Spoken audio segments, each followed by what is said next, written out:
nampak lah di situ yang saya rendang satu persatu. Yang pertamanya memo analitik. Memo analitik, pelajar menulis satu ringkasan analisis masalah khusus ataupun isu. Dan memo analitis ini menilai keupayaan pelajar bagi menganalisis menentukan masalah-masalah dan menyatakan pemikiran mereka pada masalah ataupun isu. Kemudian kita kumpulkan isu, kemudian pelajar cuba menganalisis dengan pimpinan guru. Jadi pelajar menjelaskan masalah dan dalam secara kritikal dan kemudian menyediakan penilaian sendiri. Jadi ada kebebasan kepada pelajar di sini. Seterusnya, kaedah ini menyediakan guru dengan maklum malas kepada pelajar, analitik dan kemampuan menulis. Banyak kemampuan yang boleh didapat. Seterusnya, yang kedua, penilaian portfolio. Menyediakan satu rangka kerja. Pelajar pada dasarnya satu portfolio yang boleh menilai persembahan pelajar sepanjang masa. Jadi portfolio itu kita boleh gunakan dalam tempoh masa yang guru kendaki. Kalau dalam tempoh sebulan, kita guna sebulan.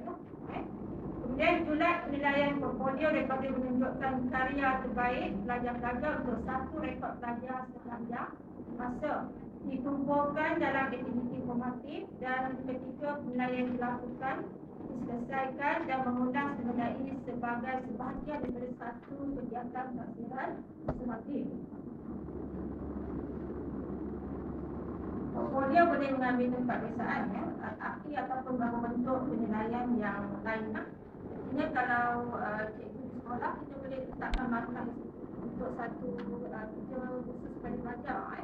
Contoh, kita bagi satu topik, pelajar perlu hasilkan kerja sebulan dan topik itu kita beri markah. Adalah 10% kita masukkan untuk satu ujian P1. Boleh dilaksanakan. Kita nak menariklah. Seterusnya, proposal projek. Cadangan projek telah disediakan oleh pelajar sama ada secara individu ataupun dalam kumpulan. Ini ada kebebasan untuk tunjuk. Pelajar perlu mempertimbangkan cadangan tersebut dan merancang projek individu ataupun kumpulan. Kemudian pelajar dikendaki mengemukakan satu cadangan projek kalimat dan cadangan projek diserahkan adalah berdasarkan satu panduan yang digunakan untuk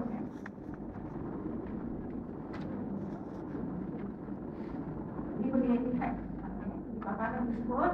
Ini contoh proposal projek di mana kita mengumpulkan soalan apa, di mana, bila, mengapa, siapa dan bagaimana. Kalau cikgu biasa dengan kajian tindakan, proses itu kita lakukan. Ataupun dalam PMT bahasa Melayu, kalau kita nak buat tulisan karangan, asas yang paling mudah kita mengumpulkan aspek-aspek ini. Apa, di mana, bila, mengapa, siapa dan bagaimana. Seterusnya, kertas projek. Kertas projek melengkapkan satu projek atau satu siasatan ataupun tadi sedikit. Mungkin disuruh menyerahkan satu kertas projek lah daripada pelajar. Kita ada tempoh masa dan kedalaman maklumat. Tergantung pada guru ataupun syarat itu yang tergantung dalam kertas projek. Mungkin bervariasi. Ada pelbagai tajuk, kesimpulan dan tumpuan penyelidikan atau projek. Sedikit lagi sambungan. Tujuan utamanya membolehkan pelajar untuk mensintesis pengalaman pelajar menjalankan projek daripada tahap perancangan hingga selesai projek tersebut. Maksudnya proses di situ. Dari segi perancangan, pelaksanaan dan akhirnya apa yang berlaku. Dan rangka kerja mengandungi beberapa perkara tersebutlah seperti tajuk, latar belakang, dalam projek, kaedah, prosedur, keputusan dan juga penemuan-penemuan. Contoh mata pelajaran yang siswa di situ sejarah ataupun geografi. Seterusnya tulis. Ini merupakan sangat satu dan mudah. Merupakan satu penilaian yang tidak rasmi dan cepatlah.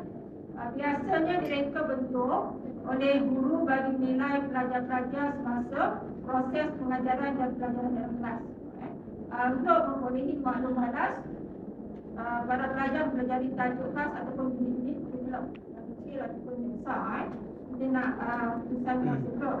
Masa biasanya yang ditentukan kurang daripada 30 minit. Biasanya kalau di sekolah kita buat kurang daripada 30 minit sama ada di awal ataupun di akhir pengajaran.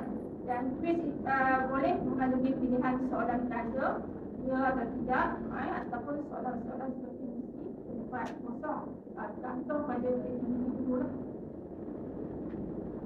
Kemudian analisis proses, fokusnya pelajar kepada bahagian pada proses, bagaimana pelajar menjalankan tugas-tugas mereka dan juga menyimpan rekod-rekod proses-proses itu semasa mereka melalui analisis proses memerlukan pelajar itu menyimpan rekod.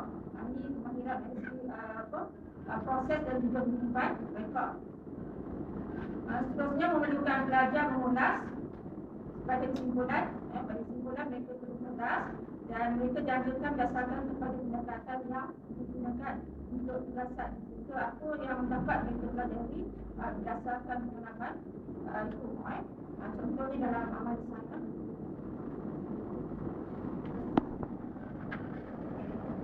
Seterusnya penyoalan sama ada bentuk lisan ataupun tulis.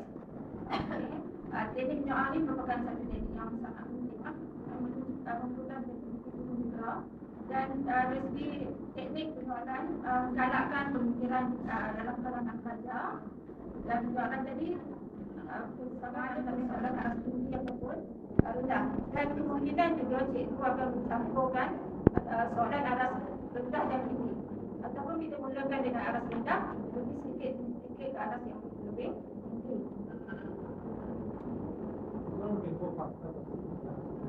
Seterusnya contoh-contoh jenis soalan pencapaian.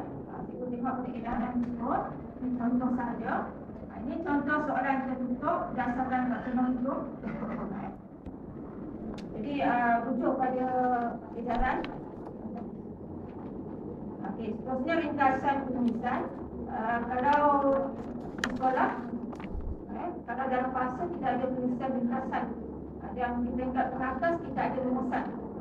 Jadi bagaimana pelajar ni membuat penilaian, mencari idea-idea utama dan dia cuba ringkaskan dalam bentuk teks yang lebih kecil. Seterusnya boleh cepat.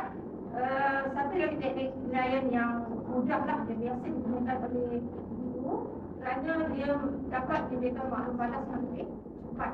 Dan guru boleh mengumpulkan pada satu ataupun lebih tajuk yang ditaki, terutama topik-topik yang kecil. Itu boleh cepat. Biasanya kita buat dalam kelas. Menariknya untuk boleh cepat ni, biasanya PMP yang lebih menarik. Sebab pelajar nak tahu jawapan, cikgu nak tahu respon daripada pelajar. Dan perlu sesuai dengan persekitaran budaya pelajar tersebut lah. Dan transkrip membuat satu lagi teknik yang boleh digunakan, terutama subjek yang berkaitan dengan jumlah, kesempurnaan dan sebagainya. Ini juga berkaitan dengan penilaian tadi.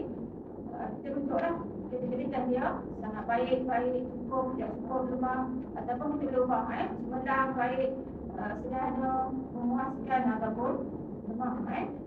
Dan sebagai kesimpulan, guru boleh memilih dan menggunakan kemahiran pekerjaan ini berdasarkan tahap belajar.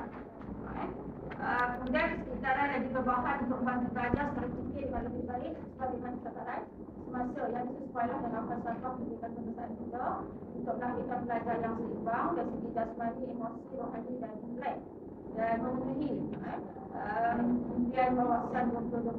Di sini ada sedikit contoh berkaitan dengan biasanya yang cikgu buat tentang kajian tindakan.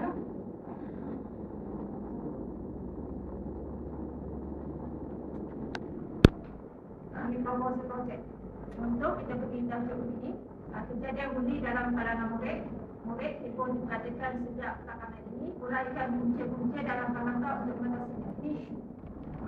Jadi dia ada kuaslah apa, mana, bila, mengapa, siapa dan bagaimana dan hasil nanti kadang-kadang menunjukkan kita lah. Ini dilakukan dulu, tapi kita boleh pindahkan kepada mana kepada mana. Assalamualaikum warahmatullahi wabarakatuh.